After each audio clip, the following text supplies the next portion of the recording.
Abolition then isn't absence. It's not a matter of merely erasing something that exists, prisons and criminalization, but rather it's presence. However, it's not just presence as in from scorched earth build something new. Rather, it means looking at what people already do in their lives in little ways and big, and think about how we make more of that.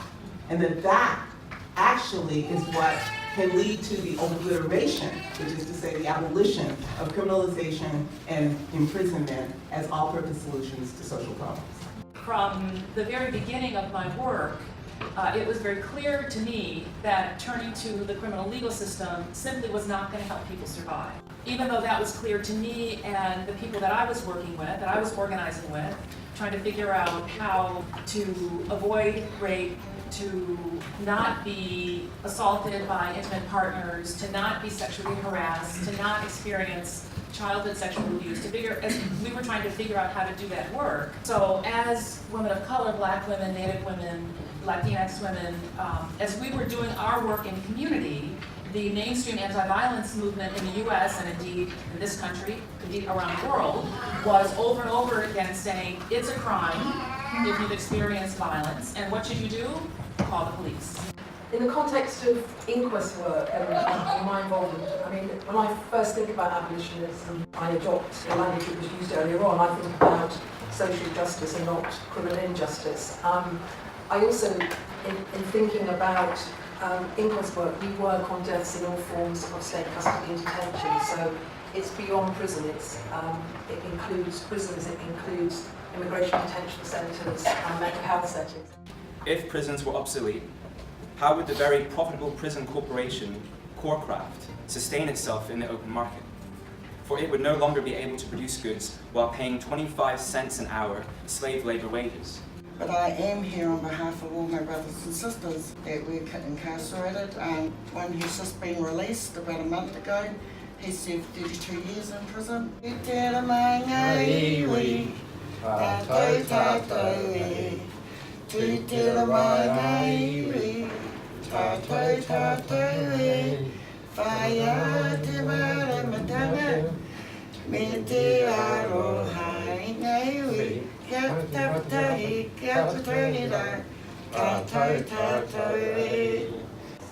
lay in my bed as they tried to get in, chair behind my door, my soul on the floor, trembling in the night.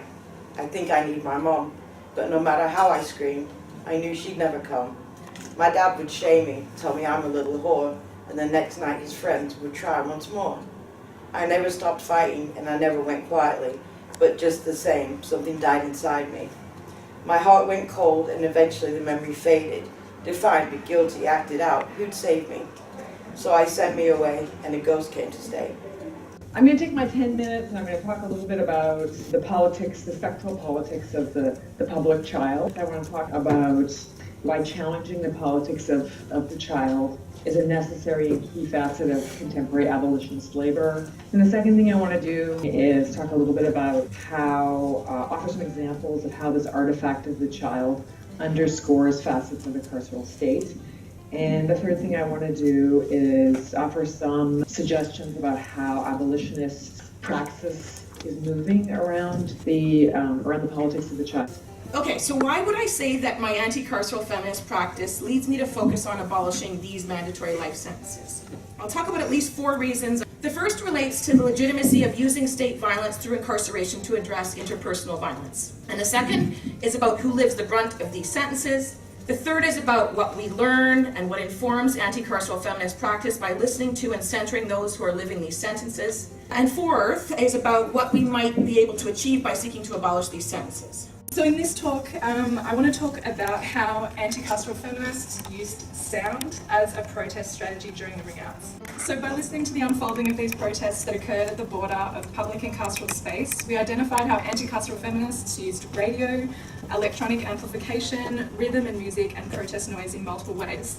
So they used sound to support women from inside the prison speaking out about their experiences of confinement, to amplify protest demands, and to facilitate connection and solidarity across prison walls. And I've been involved in discussions about strategies in France where there is a strong polarization around the issue of prisoners' union, if it's a good strategy or not. So my paper will focus on challenges controversies, sometimes failures, but it does not mean that prisoners' union cannot make great achievements. But the purpose of my paper is to learn from those controversies that happen in France and the United States. That somehow, supposedly, this system is actually, taking care of this criminal justice system. These institutions are actually managing the needs of our society. But of course, it's not doing absolutely anything of that. It's absolutely utopian to say that we're taking care of justice in our society, that we are creating a public safety program for all this harm that you and I are doing out there. None of this is being covered. So we have constructed a vision of a completely utopian society. So what does penal abolition have to say? Penal abolition says, no, wake the fuck up. You're living in La La Land. If you want to know who's in utopia, you're in utopia. And all we're saying is, wake up, right? Thank you. Spandau prison was a prison that then the Nazis used, and then after the Second World War, Nazi war criminals were kept there up until Rudolf Hess was there all by himself, and then after he died, they destroyed the prison and left no trace. Okay, so this was an iconoclastic impulse to say this place was an abomination. We don't want it to become something that can be special for neo-Nazis. Penal abolition to me means the abolition of punishment, not only in terms of the criminal justice system, but in the larger society. It's also a matter of how heavily we rely on and use punishment and use violence in day-to-day life. We know we have 300 studies, criminology, of corporal punishment, and they all have a resounding consensus that corporal punishment doesn't work. It inflicts pain, inflicts trauma, and it inflicts a new cycle of people who will hit. And it was written on behalf of a number of people there. We acknowledge the work of the International Conference on Penal Abolition over the past 36 years, confronting the state behaviors of punishment, mostly imprisoning its citizens in cages like animals. We accept responsibility for our actions and regret the pain we have caused to others. We individually and as a community wish to be part of the solutions to social problems. We want to be included in the necessary dialogue, learn and be encouraged, rather than stereotyped and feared to justify the punishment industry.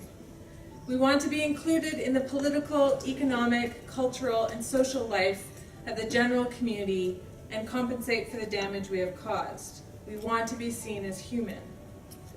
At the moment, we are locked in cells with no job, no chance of education, and being forcibly injected every 2 weeks with medication that makes us feel sick, lose memory, salivate, and forget the words we want to say. It is not fair to denigrate us and then accuse us of being a danger to others. We thank ICOPA for its efforts, feel inspired by your vision, and will do our best to help with the tasks. Our community comprises millions of frustrated people, and we wish to do better and be included. Malcolm Baker, Long Bay Prison.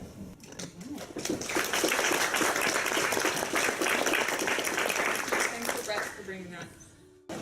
I'm an old chook now, and I've retired, and the organisation I work with died of starvation. So I'm working with the Lifers Liaison Group, which is basically we're a group of community activists that are based in Ottawa, Ontario, Canada. Yeah. And we travel 2 hours each month to meet with life sentence prisoners at Millhaven Maximum Security Institution in Bath, Ontario. You use drugs to alleviate the trauma that you've experienced, and then you become criminalised and you go to jail. So it's a failure. And given, the majority of women that do go to jail it is because of drug-related crime. It shows that the war on drugs is a complete failure, and it keeps the prison industrial complex thriving.